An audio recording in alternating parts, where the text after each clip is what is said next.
Hello friends, welcome back to my channel. আশা করি তোমরা সবাই খুব ভালো আছো এবং সুস্থ আছো। আর আমিও ভালো আছি। তো ফ্রেন্ডস, সবার প্রথমে তোমাদের কাছে আমি ক্ষমা প্রার্থী। কারণ হচ্ছে আমি একটু অসুস্থ ছিলাম, তো ওই জন্য আর ভিডিও তোমাদের কাছে নিয়ে আসতে পারতাম না। তো চেষ্টা করব এবার থেকে 2-4 দিন পর পর ভিডিও আনা। তো এটা আমার অনেকদিন আগের ভিডিও, তোমাদের দাদাভাইয়ের বার্থডে দিনে। সেটা তো আর দেওয়া হয়নি। তো দেখো, এটা সকালবেলার। ভালো। এত আরেকটু আমি দিবি? কি হই? আর কেন লঙ্কা বেশি দেইনি? আমার তাও ভালো লাগে খাইতে। It's two good. আর নিবি? কি বলে? আর একটু দিবি? হ্যাঁ হ্যাঁ, কেন বলো? তো যেমনটা বললাম, সকাল সকাল আমি চাউমিন বানিয়েছিলাম। আর আমার মাসির ছেলে, মামার ছেলে, সবাই মামার ছেলের বন্ধু এসেছিল একজন। তো ওরা আজ চলে যাবে দিল্লিতে। তো আমাদের বাড়ি থেকেই চলে যাবে। তো তাড়াতাড়িও ছিল, ওরা বেরিয়ে যাবে বিকালে। তো সকালবেলা বানিয়েছি চাউমিন। আর দুপুরে বেশি কিছু না, একটু পোলাও বানিয়েছি আর চিকেন কষা। তো দেখো, এই চিকেন কষার জন্যই এই সরঞ্জাম চলছে আর কি। আর আমার ক্যামেরা তুলে দিচ্ছে আমার ভাই। তো দেখো, ভালো হয়েছিল, সবাই বলেছে।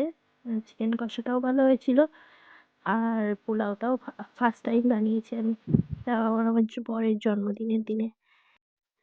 তো দেখো বন্ধুরা, আমি প্রথমেই তেলের মধ্যে পেঁয়াজ আর লঙ্কা ভেজে নিয়ে তার মধ্যেই দিয়ে দিয়েছি এই গুঁড়ো মশলাগুলো, যেমন নুন, হলুদ, লঙ্কার গুঁড়ো, জিরের গুঁড়ো, ধনের গুঁড়ো, মানে গরম মশলা, তারপর এই যে গোলমরিচের গুঁড়ো, সব একে একে দিয়ে ভালো করে কষে করে নিতে হবে। তারপর যখন তেল ছেড়ে দেবে, তারপর আমি সাইডে করে রেখেছিলাম টমেটো গ্রেভিটা, সেই গ্রেভিটা একসাথে দিয়ে দিয়ে এরপরে ভালো করে কষাই করে যখন তেল ছেড়ে দেবে, তারপরে চিকেনটাকে দিতে হবে। আমি এর আগে চিকেন অনেকবারই করেছি। তো আমি ফার্স্ট টাইম আজ বানাবো পোলাও। তো পোলাওটা কেমন হবে সেটা নিয়ে একটু ভাবছিলাম। তো যদি টাইম রেখে করা যায় সেটা একটা কথা, কিন্তু আজকে যেহেতু বাইরেও চলে যাবে, তো সেটা নিয়েই একটু চাপে ছিলাম।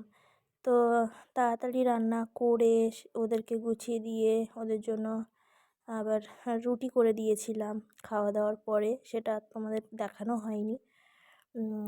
তারপর ওরা বলছিল যে হয়ে যাবে হয়ে যাবে, ওরা শুধু বলছে যে দিদি করো, তো ঠিক আছে তুমি আস্তে আস্তে করো।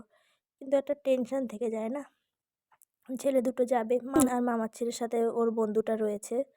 তো ওরা যাবে দিল্লিতে।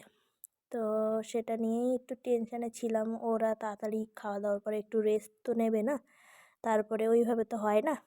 তো ওরা রেস্ট নিয়েছিল, কিন্তু আমার আর রেস্ট হয়নি। ওই যে বললাম, রুটি করতে হয়েছিল, খাওয়া দাওয়ার পরে একটু টাইম পাইনি।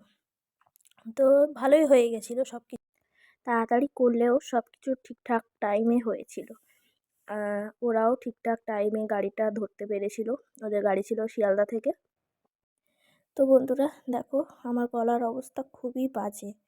তো দেখো, আমি কড়াটা ধুয়ে নিয়েছি, চিকেনটা হয়ে গেছে রেখে এসেছি, তার মধ্যে ঘি দিয়ে দিয়েছি আর কাজু কিশমিশ এগুলো ভেজে নিয়েছি। কাজুটা ফুলে গেছে, তারপর এগুলো তুলে নিয়েছি, নিয়ে আমি ওই যে এলাচ মানে তারপর কি বলে তেজপাতা এগুলো দিয়ে তারপর আমি এই গোবিন্দভোগ চালটা ফার্স্টেই সকালবেলা ধুয়ে রেখেছিলাম, ধুয়ে রেখে ওর মধ্যে হলুদ আর যা যা দেওয়ার, ঘি এগুলো দিয়ে আমি রেখে দিয়েছিলাম। তারপর এই যে আমি ভেজে নিয়ে জলটা দিয়ে দিলাম।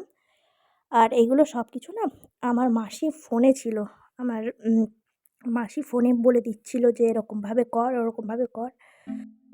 তো দেখো, দেখতে দেখতে সব কমপ্লিট।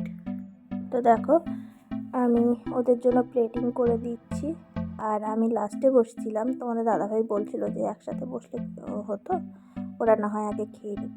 তো ওরাও বলছে যে যাইবো, না হলে আমরা খাবো না।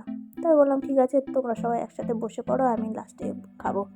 তো দেখো কি বললো ওরা। ভালো হয়েছে?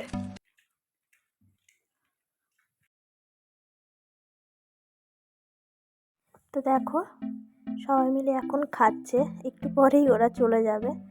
আর ওই যে ওই ভাইটা হচ্ছে আমার ভাইয়ের বন্ধু। হ্যাপি বার্থডে আসবে না? তো দেখো দেখতে দেখতে সন্ধ্যা হয়ে গেছে আর আমার ভাইরা চলেও গেছে। আর সন্ধ্যেবেলা তোমাদের দাদা ভাই খুব খুশি ছিল জানো তো।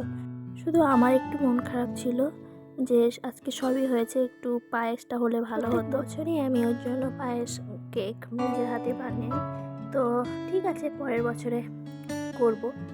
তো আমার ভিডিওটা যদি ভালো লেগে থাকে অবশ্যই একটা লাইক কমেন্ট এবং শেয়ার করে দিও। টাটা।